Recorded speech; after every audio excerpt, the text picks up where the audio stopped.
Hello मेरे प्यारे student, आज के इस वीडियो में मैं आपको बताने वाला हूं कि पर्यावरण प्रदूषण पर आप निबंध कैसे लिखेंगे। यह निबंध वेरी वेरी इंपॉर्टेंट है जो आपको हर साल बोर्ड एग्जाम में पूछे जाते हैं। 2014 से लगातार 2024 तक पूछे गए हैं, तो इस साल भी आपके 100% पूछे जाएंगे। यदि आप क्लास 10 के स्टूडेंट हो या क्लास 12 के, हिंदी का सबसे महत्वपूर्ण और वायरल निबंध है जो आपके बोर्ड एग्जाम में पूछे जाएंगे। एक टॉपर स्टूडेंट कैसे निबंध को लिखता है, ऐसे लिखने पर आपको टीचर पूरे नंबर देते हैं। यदि आप क्लास 10th में हैं तो आपके निबंध 7 नंबर के रहेंगे, और यदि आप क्लास 12th में हैं तो आपके निबंध 9 नंबर के रहेंगे। यदि आप क्लास 10th में हैं तो आपके निबंध 7 नंबर के रहेंगे, तो 7 नंबर में आपको 3 से 4 पेज आपको लिखना रहेगा। और यदि आप क्लास 12th में हैं, आपके निबंध 9 नंबर के हैं, तो आपको 4 से 5 पेज लिखना रहेगा।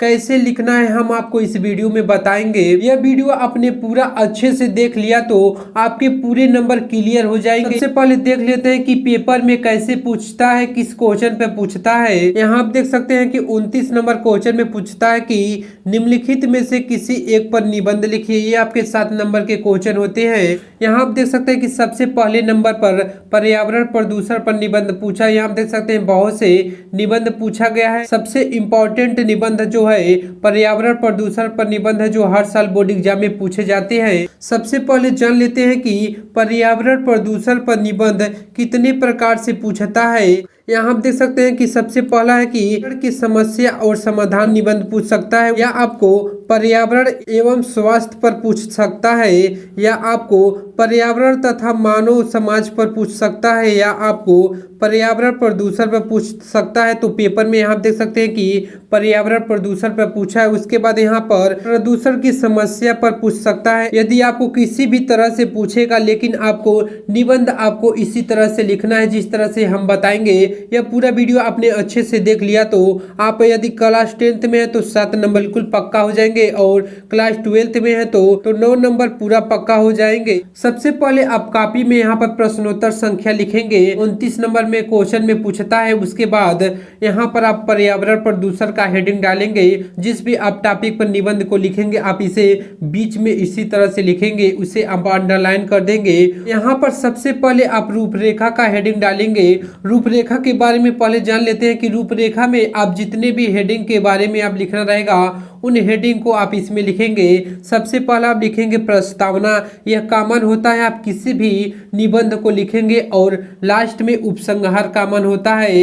ये दोनों कॉमन होते हैं, आप किसी भी टॉपिक पर निबंध लिखेंगे। उसके बाद दूसरा लिखेंगे प्रदूषण का अर्थ। इसके बाद तीसरा हेडिंग डालेंगे प्रदूषण के प्रकार। चौथा आप हेडिंग डालेंगे प्रदूषण की समस्या तथा इससे हानि, यानी कि प्रदूषण की समस्या किस तरह से फैल रही है और इससे क्या हानियां हैं। उसके बाद आप 5वां नंबर लिखेंगे समस्या का समाधान, और सबसे लास्ट 6ठा नंबर आप हेडिंग डालेंगे उपसंहार का।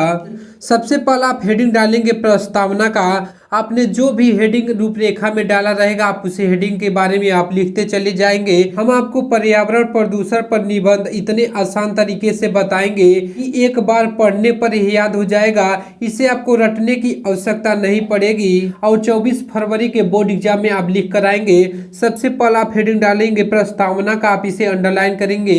इसमें आप लिखेंगे आज का मानव औद्योगिकरण के जंजाल में फंसकर स्वयं भी मशीन का ऐसा निर्जीव पुर्जा बनकर रह गया है, यानी कि आज के समय में मानव ऐसे जंजाल में फंसकर रह गए हैं कि वह जैसे कि मशीन के एक निर्जीव पुर्जा होता है, वैसे ही बनकर रह गए हैं कि वह अपने पर्यावरण की शुद्धता का ध्यान भी न रख सकता है। यानी कि मनुष्य अपने पर्यावरण की शुद्धता पर ध्यान नहीं दे पा रहे हैं। अब एक और नई समस्या उत्पन्न हो गई है, वह है प्रदूषण की समस्या। इस समय और एक नया समस्या प्रारंभ हो गई, वह है प्रदूषण की समस्या।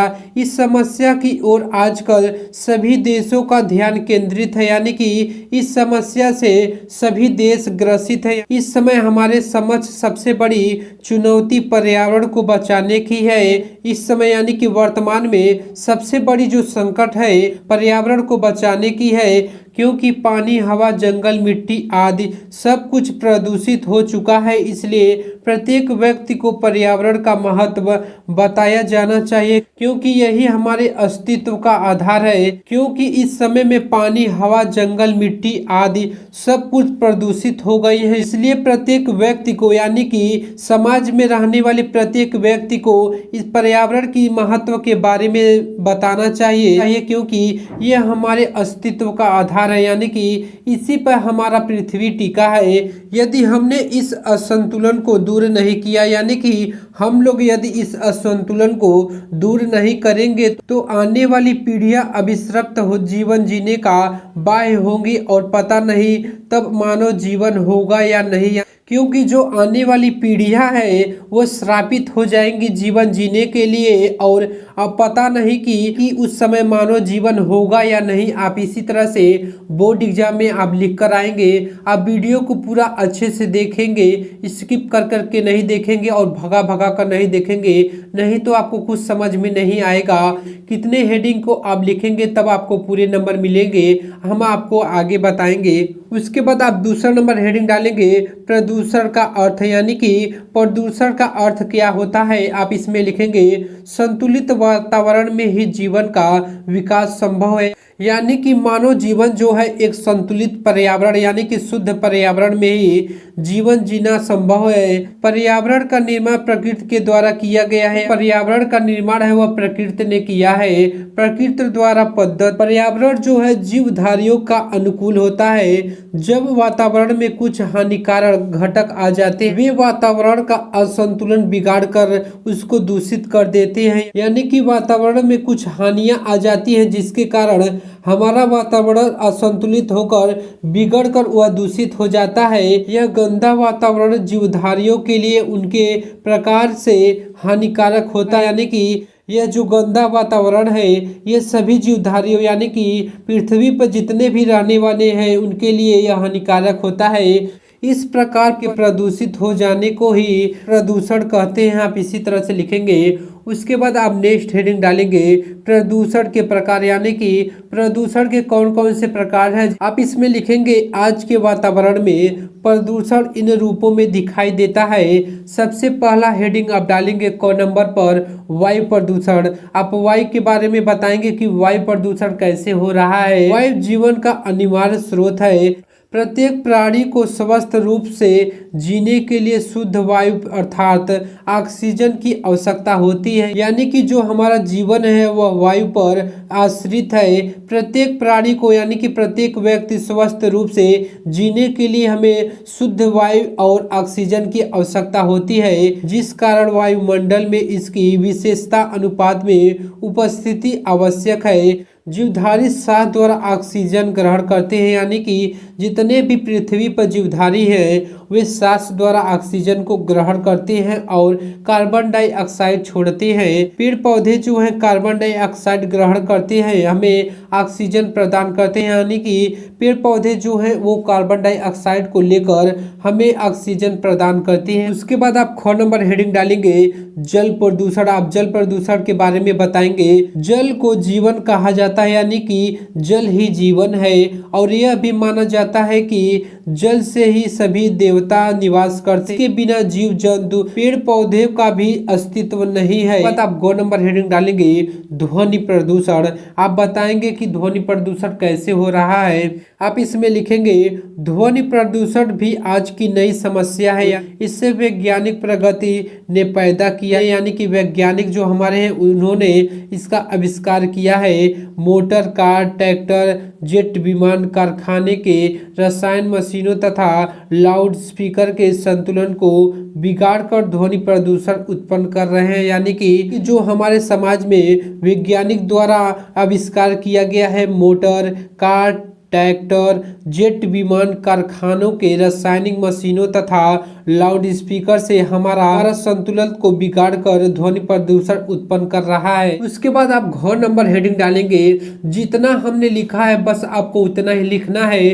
जितने हेडिंग डाले हैं उतने हेडिंग डालेंगे, आप उतना ही लिखेंगे, उससे ज़्यादा नहीं लिखेंगे। यानी कि आपको, यदि आप क्लास 10th में हैं तो आपको 3 से 4 पेज में आपको निबंध लिखना रहेगा, तभी आपको पूरे नंबर मिलेंगे। यदि आप क्लास 12th में हैं तो आपको 4 से 5 पेज लिखेंगे, तभी आपको 9 नंबर मिलेंगे। रेडियो धर्मी प्रदूषण, इसमें आप लिखेंगे आज के युग में वैज्ञानिक परीक्षणों का जोर है। परमाणु परीक्षण निरंतर होते रहते हैं। इसके विस्फोट से रेडियो धर्मी पदार्थ संपूर्ण वायुमंडल में फैल जाते हैं, अनेक प्रकार से जीव को क्षति पहुंचाते हैं। आप इसी तरह से बोर्ड एग्जाम में आप लिख कर आएंगे। उसके बाद अंग नंबर आप हेडिंग डालेंगे रासायनिक प्रदूषण। इसमें आप बताएंगे कि कारखानों से बहते हुए अपशिष्ट द्रव्यों के अलावा रोगनाशक तथा कीटनाशक दवाइयों से भी, रासायनिक खादों से भी स्वास्थ्य पर प्रतिकूल प्रभाव पड़ रहा है। नेक्स्ट हेडिंग प्रदूषण की समस्या तथा इससे हानियां, यानी कि प्रदूषण की समस्या किस तरह से बनी हुई है तथा इससे क्या क्या हानियां हैं, आप इसमें लिखेंगे। बढ़ती हुई जनसंख्या और प्रौद्योगिकरण ने विश्व के सम्मुख प्रदूषण की समस्या पैदा कर रही है। यानी कि हमारे समाज में बढ़ती हुई जनसंख्या और औद्योगिकरण के, यानी कि जो नए नए आविष्कार हो रहे हैं उसके चलते प्रदूषण की समस्या पैदा हो रही है। कारखानों के धुएं से, विषैले कचरे के बहाव से तथा जहरीले गैसें के रिसाव से आज मानव जीवन समस्याग्रस्त हो गया है। यानी कि कारखानों से जो धुएं निकलते हैं, विषैली गैसें निकलती है, जो पानी के द्वारा कचरे का प्रभाव होता है और जहरीली गैसें से रिसाव होता है, उससे मानव जीवन समस्याग्रस्त हो गया। यानी कि समस्या से जूझ रहा है, बहुत तरह की समस्याएं उत्पन्न हो रही हैं, बहुत सी बीमारियां हो रही हैं। इस प्रदूषण से मनुष्य जानलेवा बीमारियों का शिकार हो जा रहा है। बाद नेक्स्ट हेडिंग डालेंगे समस्या का समाधान। हम प्रदूषण की समस्या पर समाधान कैसे पा सकते हैं, क्या निवारण कर सकते हैं, इसमें आप लिखेंगे वातावरण को प्रदूषित से बचाने के लिए वृक्षारोपण सर्वश्रेष्ठ साधन। यानी कि सबसे आखिरी और सबसे पहला उपाय है कि हम अधिक से अधिक पेड़ पौधों को लगाकर प्रदूषण की समस्या को रोक सकते हैं। दूसरी ओर वृक्षों के अधिक कटाव पर भी रोक लगानी चाहिए। कारखानों और मशीनों लगाने की अनुमति ही लोगों को दी जानी चाहिए। यानी कि किसी भी प्रकार से किसी भी लोगों को कारखानों को बैठाने और मशीनों को बैठाने की अनुमति नहीं देनी चाहिए जो औद्योगिकरण, कचरे और मशीन के धुएं को बाहर निकालने की समुचित व्यवस्था न कर सके। उसके बाद आप नेक्स्ट हेडिंग डालेंगे उपसंहार का। इसमें आप लिखेंगे प्रसन्नता की बात है कि, यानी कि खुशी की बात है कि भारत सरकार प्रदूषण की समस्या के प्रति जागरूक है। यानी कि हमारे भारत में प्रदूषण की समस्या की तरफ हमारी सरकार जागरूक है। उसने 1974 ईस्वी में जल प्रदूषण निवारण अधिनियम लागू किया था। यानी कि हमारे भारत सरकार में 1974 ईस्वी में ही जल प्रदूषण निवारण अधिनियम लागू हो गया था। इसके अंतर्गत एक केंद्रीय बोर्ड तथा प्रदेश के प्रदूषण नियंत्रण बोर्ड गठित किया गया था। कि हमारे भारत देश में एक केंद्रीय बोर्ड और एक प्रदूषण नियंत्रण बोर्ड गठित किया गया था। इसी प्रकार नए उद्योगों को लाइसेंस देने और वनों की कटाई रोकने की दशा में कठोर नियम बनाए गए थे। आप इसी तरह से बोर्ड एग्जाम में आप लिख कर आएंगे तो आपको एग्जामिनर एक भी नंबर नहीं काट सकता है। यदि वीडियो पसंद आए तो वीडियो को लाइक, सब्सक्राइब और ज़्यादा से ज़्यादा अपने दोस्तों के पास शेयर करें। मिलते हैं नेक्स्ट वीडियो में। जय हिंद, जय भारत, वंदे मातरम।